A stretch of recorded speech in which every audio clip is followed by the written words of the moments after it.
আল্লাহ, আমি আপনাকে কোথায় হারিয়ে ফেলেছি? আমি তো আপনাকে পেয়েছিলাম, তাই না? তাহলে আজ আমি কি করছি? আপনার জন্যই তো আমি দুনিয়ার মোহ ত্যাগ করতে চেয়েছিলাম। আমি তো ক্ষণস্থায়ী সুখ চাইনি।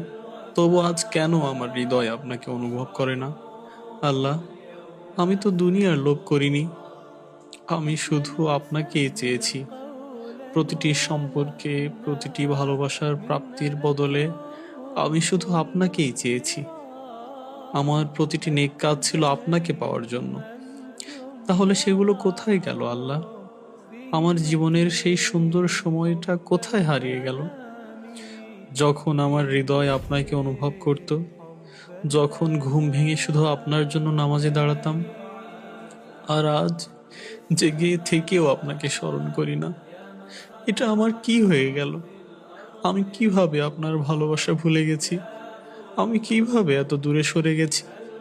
আমার হৃদয় যেন পাথর হয়ে গেছে, যে এখন আপনাকে অনুভব করতেও কষ্ট হয়।